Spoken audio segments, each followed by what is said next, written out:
Babes, so this video is actually inspired by a conversation I had with my homegirl, and I want us to have this conversation together. I feel like as you mature in gardening and houseplant keeping, you begin to realize that not every plant works for you in the current stage of life that you're in.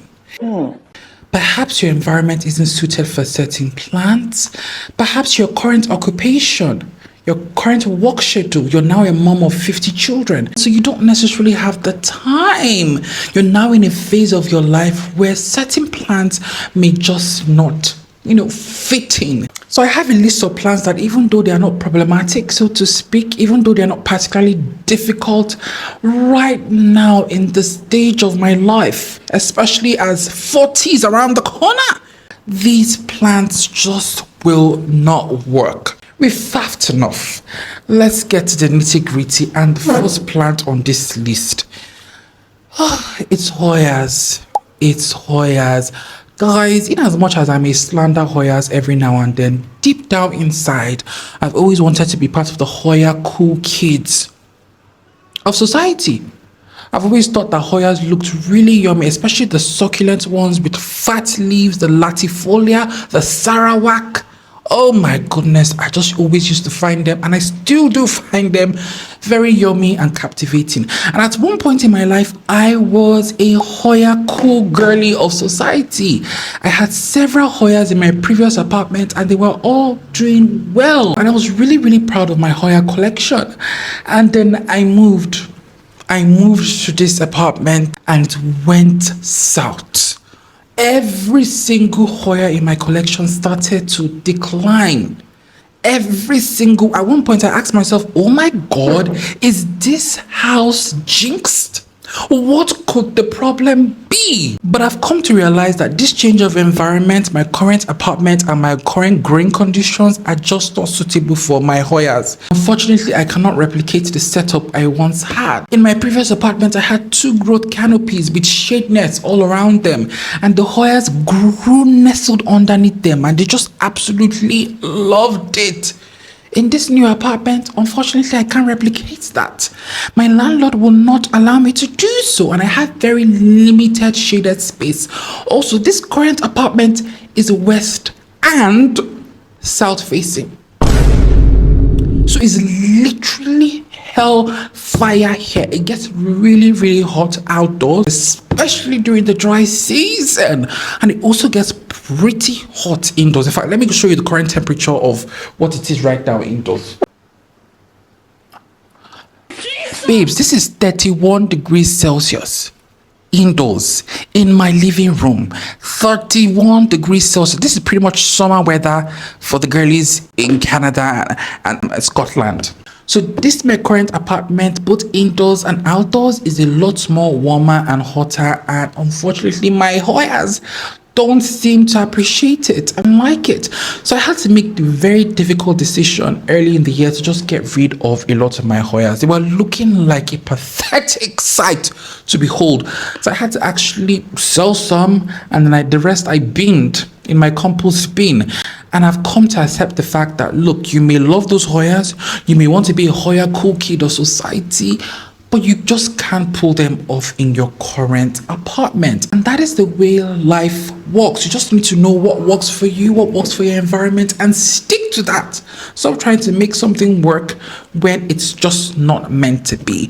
So maybe when I move out of this apartment into apartment that is more shaded, or a garden that is more shaded, I can then decide to start collecting more Hoyas. But unfortunately, that cannot be the case while I currently reside here. Okay. Now this next one, oh my God, it breaks my heart, guys. It breaks my heart, because if you follow this page, if you're a long time follower or subscriber of this page, you know that this genus of plants is actually my favorite genus of plants. After snake plants, my next favorite genus of plants are aglaonemas, and I will not actively be buying more aglaonemas again. Oh, Jesus. I'm sorry, but it was a tough decision, a tough and practical decision I had to make. So why? Because in my environment and in my garden, and because of my current gardening setup, My aglaonemas are especially prone to a very devastating and widespreading type of skill called eunomous scales. And this is always a constant circle with my aglaonemas. I buy them, I nurture them, they're growing fine, they're doing well, and then all of a sudden, that skill comes and it completely spreads and devastates my entire aglaonema collection. Those eunomous scales have a thing for aglaonemas and they can spread rapidly. Honestly, the only way to eradicate them is to use a systemic pesticide. I don't want to have to keep using a systemic pesticide, especially for my garden outdoors. It's not the best for the environment, and I don't want to develop a routine where I'm constantly having to use it all the time. Also, I'm getting older. I don't want to keep having to deal with every 3 months I'm dealing with a scale infestation. No, I have passed that stage in my life where I'm intentionally collecting a plant that is particularly pest prone in my garden and in my collection. No, let's have a sip of, guys, this is not hot cocoa. I can't be drinking hot cocoa in this weather. This is cold water, ice cold water. Let's have a quick sip. Oh. So while researching extensively on those evil, irritating scales, I found out that if your plants outdoors are next to the wall or the concrete floor, they are more likely to encounter those evil scales. And that is entirely how my garden is pretty much set up. I live in a rented apartment and in a shared space, so obviously my plants have to pretty much be against the wall or against the edge of the pathway, so they don't take up so much space. So that is exactly why my aglaonemas are especially prone to that scale infestation. And love them as I may, I will not be collecting them. Maybe to pretty much grow indoors, but again, I have very limited space. I don't want to turn my indoor space into a jungle like some of you girls. No shade. That's no, girl, I'm not all about that life.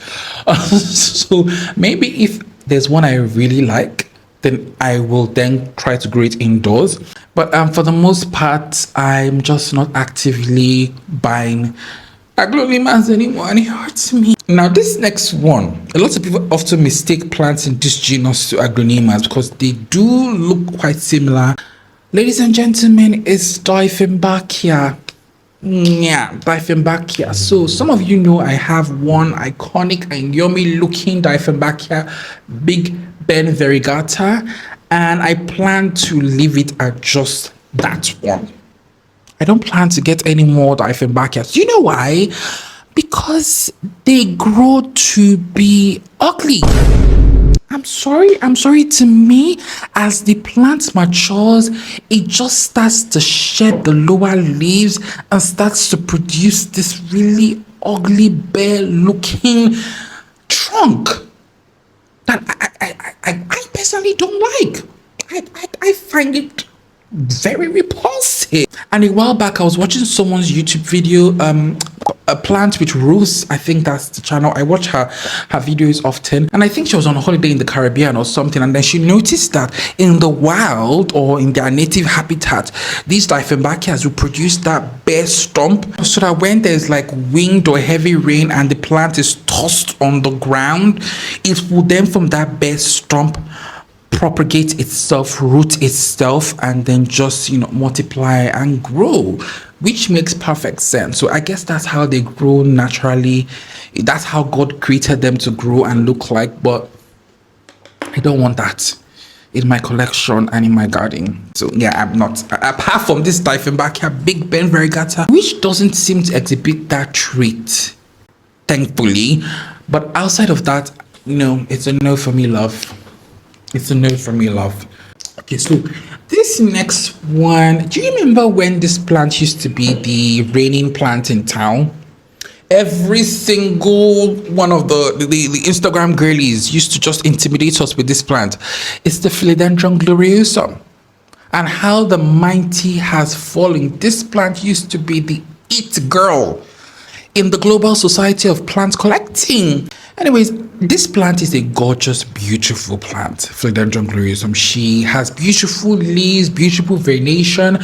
Some of you will notice that she used to be in the backdrop of some of my previous videos, but not anymore. I've decided to give up on growing this plant.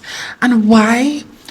Well, babes, in Nigeria, we have a rainy season and a dry season. Is pretty much split into half. 6 months of the year, the dry, hot, hellfire season. And 6 months of the year, the weather is rainy, a bit cooler and humid. Well, this plant does not like the dry season. Once it is the dry season here and the weather becomes hotter, this babe starts to look miserable. She stops growing as fast. The leaves start to look tattered, terrible. And she becomes extremely prone to spider mites. I don't know why, but that dry season weather we have here, she's like, I don't like it. I don't like it. So what I typically used to do before was that I would just cut her leaves off during the dry season and just keep her in a shaded corner. And then during the rainy season, I bring her out of that shaded corner, dump her in the rain, and literally she just grows very aggressively. She looks happiest and yummiest during the rainy season. Well, I'm not doing that anymore. I am not doing that anymore. I have passed that stage in my life. That is why you're an evergreen plant. You're not a perennial. I shouldn't have to be cutting you up during the dry season. No. I want a plant that looks beautiful all season long. If I'm going to grow a plant in my climate, you can't be picking what time of the year you're going to look nice and what time of the year you're not going to look nice. Then I should pretty much just go and get myself a perennial. You are an evergreen houseplant. Hello? So for that reason, I am not going to be growing a Philodendron gloriosum again. She's gorgeous, she's beautiful, regardless whether she's trending or not. To me, she's a beautiful plant, but we just can't keep doing this seasonal bipolar behavior. We can't. So I actually have permanently let go of mine, dumped her in the compost bin, and no more Philodendron gloriosum. Now this next one, babes, I don't think you guys know this, but since I moved into this apartment 3 years ago, I have been battling an ant infestation. This apartment is a breeding center for ants of all shapes and sizes, both indoors and in my garden outdoors. I have fumigated, I have sprayed insecticide. There's nothing I haven't done. At this point, I've just given up that I'm living together with these ants. Now, the thing about ants is that they can be your plant's best friend, in that they form a symbiotic relationship with that plant and protect that plant against any pest. But on the flip side, they can also be your plant's worst enemy, in that they form a symbiotic relationship with a pest. Oh, Jesus. And they will just spread that pest everywhere. And do you know one pest that ants are best friends with? They're best friends. They're homegirls. Scales. Oh my God. But you know one plant that scales seem to love more than every other plant, which is the 5th plant on this list? Scheffleras. Scales love Schefflera so much. So for that reason, oh my God, I have had to stop collecting Scheffleras. I have had to stop because my garden seems to be the perfect breeding combination for scales. And I actually had 2. There's one that was at my backyard, beautiful, bushy. Oh my God, it was just so lush and easy. Girl, it's the other day I just took a look at the back of the leaves. Oh my God, I had goosebumps. Everywhere. Scales was all over that plant, and then the plant behind it, which is the Cebu blue pothos, infested with scales as a result. The plant in front of it, my ficus siniki, infected with scales as a result. I'm going to tackle those two, maybe in a separate video, because I need to still tackle them. But that plant became a breeding center for scales. And I also saw ants hovering all around it. So unfortunately, I had to just throw it in the dustbin. Throw it in the dustbin, let it go. I also had another beautiful Schefflera that I really liked, the white variegation. Had to let go of that girl and threw her in the dustbin. And it pains me because I do love Scheffleras, but I'm at a point in my life where just because you love a plant and just because it's easy doesn't mean you need to get that plant. It may not work for you. It may not work for the stage in your life. It may not work for the career that you've suddenly chosen. So just let go of that plant. Say no to it and let's go. Anyways, yes, if you enjoyed this video, do like and share and subscribe. Subscribe if you subscribe right now. And I'm going to see you in the comments and the next video. But for now,